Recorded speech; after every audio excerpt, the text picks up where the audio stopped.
I'm a, David, can you hear us okay? yeah, I can, Court. You're good.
See that okay? Yes, looks good, Aaron. Thank you. Yep.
Good evening and welcome to the Allegheny Clarion Valley School Board Workshop meeting for February 9th, 2026. The AC Valley workshops are conducted virtually, and the link to access the workshop is always posted to the acvsd.org website. During the workshops, I will provide our school board members with additional information to help clarify agenda items, and please remember to jump in and ask questions or make comments at any time. And at this time, Ms. Patton, can you please conduct the roll call? Here. Patty Anderson, Here. Carrie Amagast, Here. Wes Baum, Here. Bob Best, Here. John Burke, Here. Brady Fight, Here. Todd Gallagher, Down south, some locations could be put. Diane Page. Here. Thank you. Uniontown up north, we are in the. Thank you, Sarah. At this time, we do not have anybody from the public to address the school board. And under presentations for Monday the 16th, we will have Maddie Myers, our student representative, and we'll also be adding Maria Clark in the first program. Maria had recently written and received a $5,000 grant, and it's been a couple years since we had heard from Maria, so she's going to provide us with that program update. And at this time, I'll pause and open up the mic to see if there are any board concerns at this time.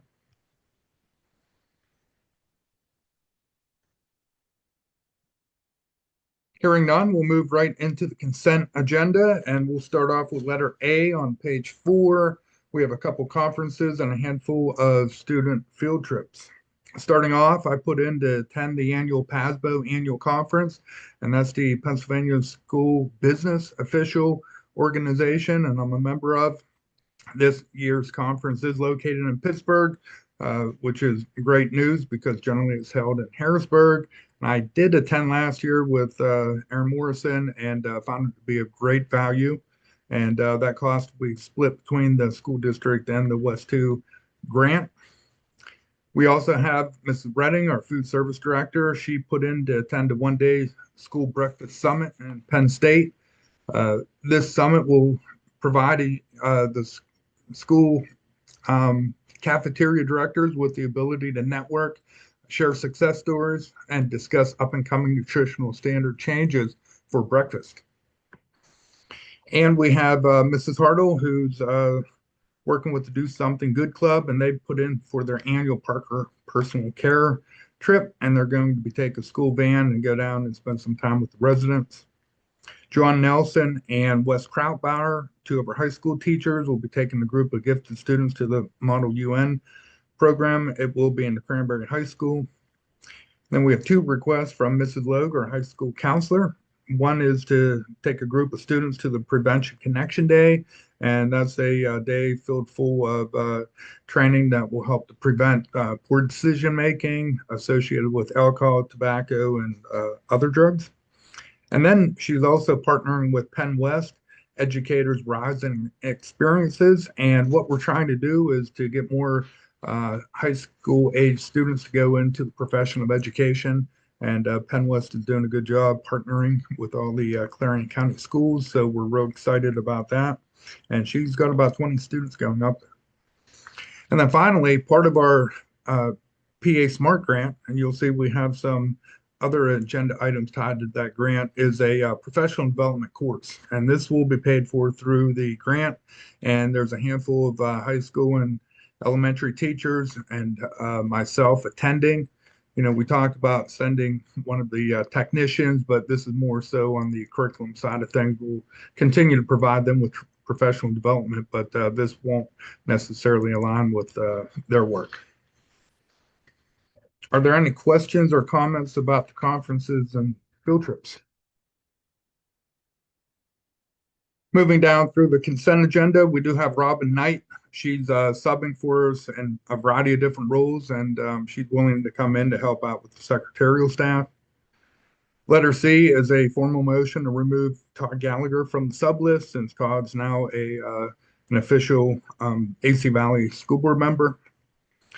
We also have the National Honor Society. They submitted a request to hold a blood drive on March 6th in the LGI. The first blood drive that we had recently was met with great success, and they'd like to continue on with it.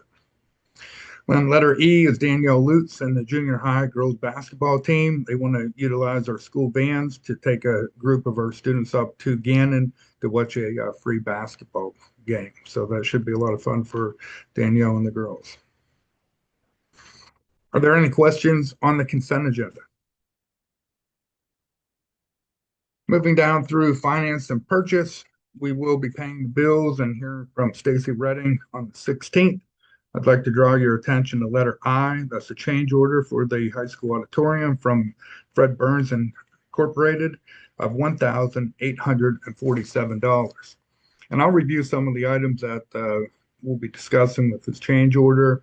There were a handful of additions and a handful of deductions. With the additions, they're providing additional carpet and a recessed area of just over $5,700. Rubber base added to the stage area at $562. Additional mason repair cracks of $1,200. Repairs and adjustments to the stage door, $780. Repairs to the existing wall panel, $720. Frame and drywall openings for the doors, $480. And rolled shades for the back windows of $2,900, which is a total of $12,402. And then some of the deductions are we've removed a door that we are going to put on the stage of $2,847. We did not remove the wooden panels to the left of the stage because they were unmarked and in really good shape. So that saved $1,600 of wood and $3,900 worth of labor. And then there were some countertop changes, which was a savings of $1,200. We deleted a front door stage access, $725, and curtain sewings of $223. That's a total of $10,555 worth of savings. So overall, we're in the red, $1,847. So that's the change order to Burns. We did have a auditorium meeting this morning, and the painting of the roof and the metal I-beams are all complete. The walls are done. We're just waiting for carpet. We're going to start working on sanding down the stages and, start moving forward with putting the auditorium back together. Letter J is a motion to approve that 2-year agreement with Innovation Course and the Invention Land partners that we have for professional development. As you can see, we have several days of professional development and curriculum tied into that PA Smart Grant. On page 2, we have a motion to approve paying Invention Land $63,855.05 for the courseware and all the work that they're doing for the drawings and engineering for the lab that we have tied into the auditorium renovation. And letter L is a motion to approve Dolby Laboratories. That's $92,954 for the podcast room, and that's all paid for through the PA Smart Grant. And letter M is a donation, several donations for the basketball and golf program in memory of Jim Marin. And Jim was a longtime basketball coach and golf coach and was highly involved in both of those programs for a good number of years. And at this time, we'll be donating $2,125 into that program. And Dave Sherman, the athletic director, has several ideas right now on how to best utilize that additional revenue. Then letter N, I'll read through the motion and I'd like to stop and have a brief discussion about it. We talked about getting a project manager to help finish off the auditorium and the parking lot area. We developed an RFP, we posted it. We had one submission from Massaro and we had another inquiry from a company out of New York, and they just not submit anything. The only submission that we got was a month-to-month cost. First month being $15,087, and then month 2 would be $13,955, and that would be paid for through the bond. So we can have a discussion about it now or even on Monday. Is that something that we want to continue to move forward with? Or we could table that motion as well.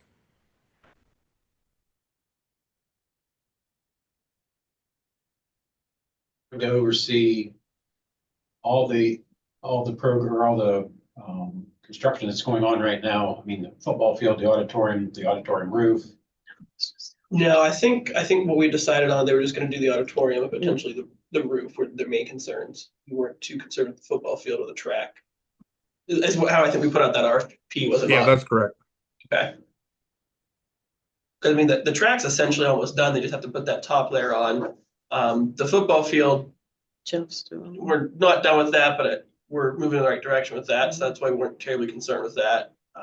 But the auditorium and the roof were the major areas we were wanting supporting. James and I had talked about bringing in a third-party company to do a test on that roof before we started putting that back together in the spring. A company possibly like Tremco to bring in a drone, and they could see if there's any kind of leaks that went into any of that insulation up there before we get started. That would probably be the biggest concern that we have at this time. The inside of the auditorium, and I'm not a project manager by any means, but I've spent a lot of time up there. It looks like we're really moving in the right directions. What's the timeline on when Amos thinks that we're going to be completed with that or have the bulk of the work done? Is he still hoping for the end of March?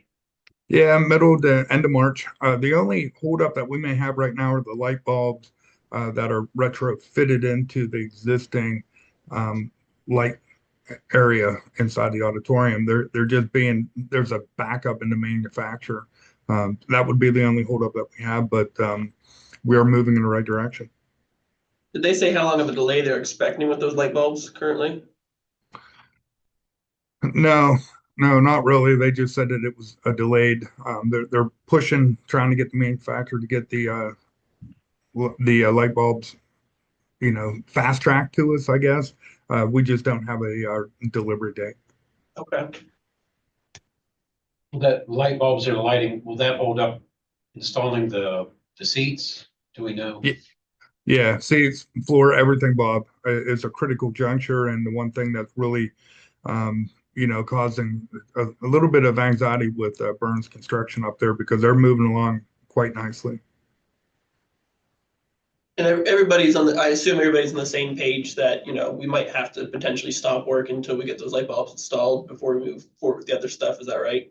Yeah, that's correct, Brady. Everybody's they're aware. Okay. We talked Okay. about it today. We'll leave the motion on the agenda and we'll vote on it on Monday. And I'm good either way. Whatever direction the school board wants to go, we'll continue to move forward. David, are you able to get rough costs on what it would cost for that drone to come in and to fly and to see any water protrusion on that roof? I'll work on that and get back to you for Monday the 16th. Thank you.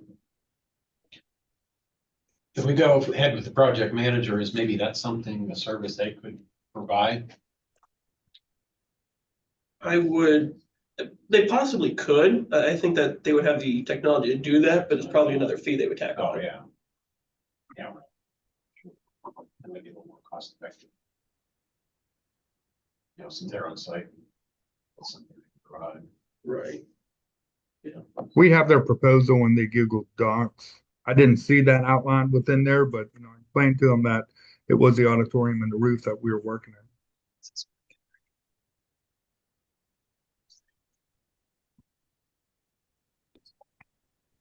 in. And Diane? Yes, so that price there for the project manager, is that a price strictly just for the auditorium?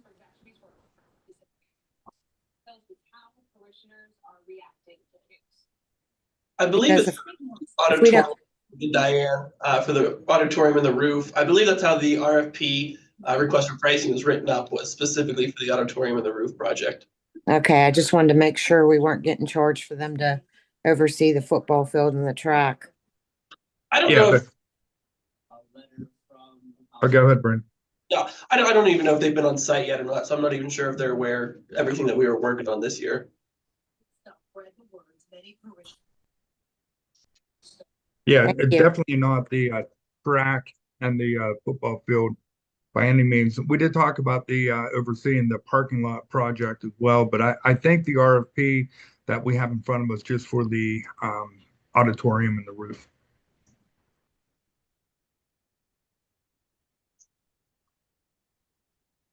Anybody else? Moving on down to letter O, that's the annual IU6 operating budget. And the AC Valley portion went up just $100. So our portion is $12,281 for the operating budget. Just keep in mind that there's other services that we purchase from the intermediate unit. For example, some of the special needs programs that we have for students, OT, PT, vision, speech, the whole 9 yards. So there's additional costs, but that's just the annual vote. We will have to do a roll call vote on that on Monday as well.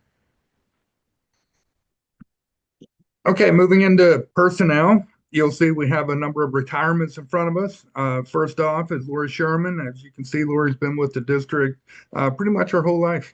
She's been working for the district since '96. She served as a high school English teacher for a good number of years and went back and got her master's. And we chuckle still to this day that I talked her into getting her principal certification. And with that being said, Lori moved into the elementary principal position and has done a wonderful job for us down here. And we'll be retiring August 14th, 2026. And I've worked with Lori for 19 years and appreciated every single day that I have with Lori. In addition to her retirement letter, we also have Bill Jordan's retirement letter. And Bill was hired on July of 2012, replaced me as high school principal. And we've worked together for about 14 years now. And Bill's done a great job up there. Utilized a lot of student data, really focused in on instruction, cares about kids, and been great to work with over the years. So we're going to be missing both Lori and Bill as they move off into their retirement.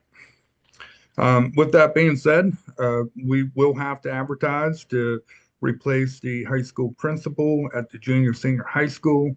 And if we get started on that, then hopefully we could get somebody hired on and they could shadow Bill as we finish off the school year and into the summertime.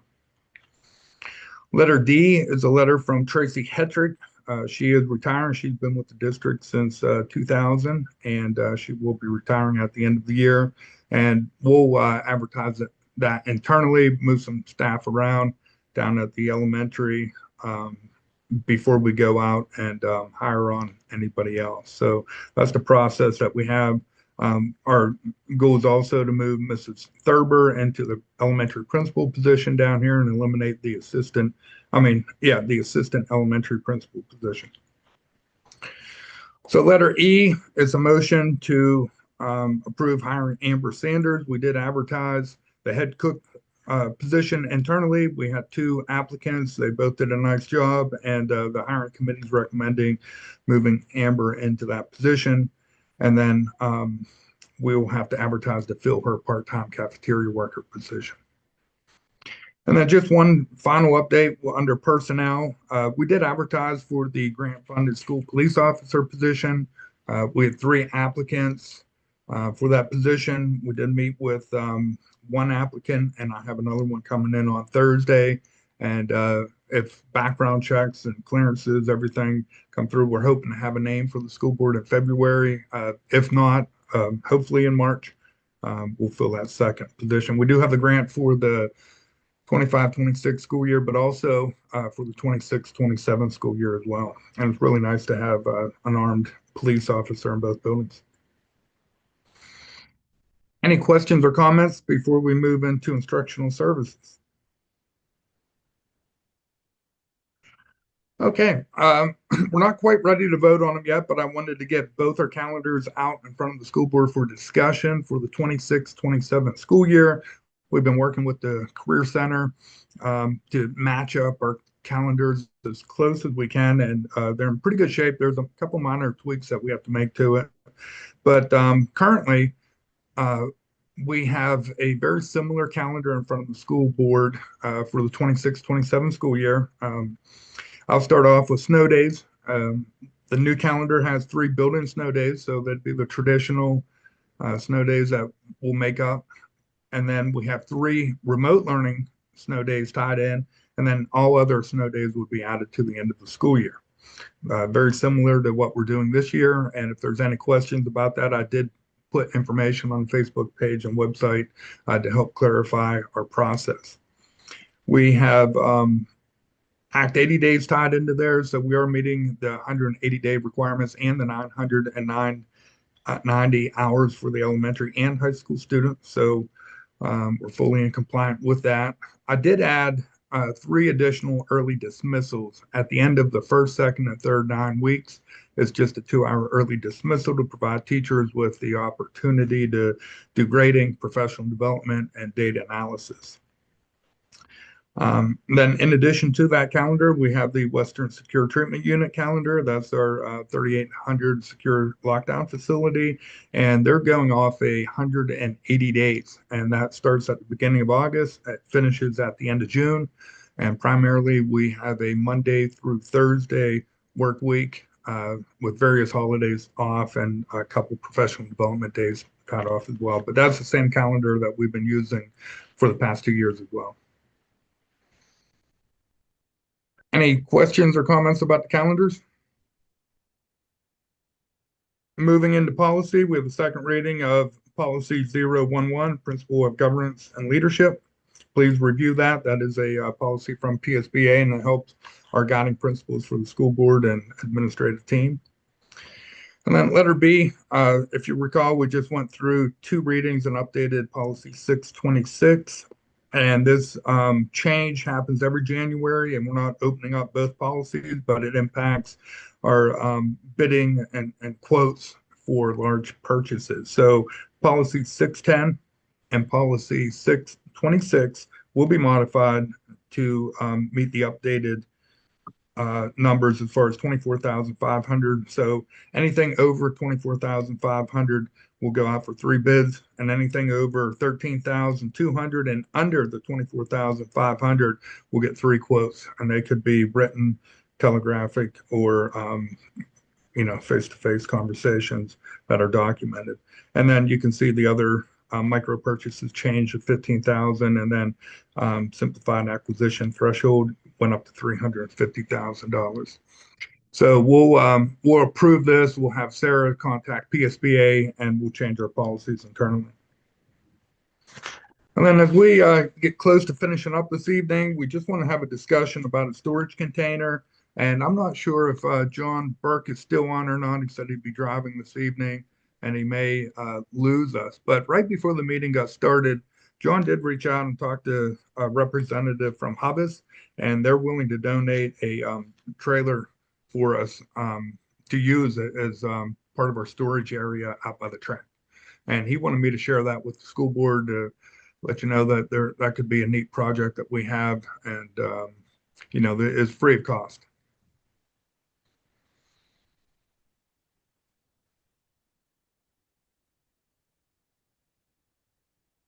Any thoughts on that? Should I continue to work with John and secure that? It'll probably be this spring sometime with the weather breaks that we'll get it over here and get it secured out by the track.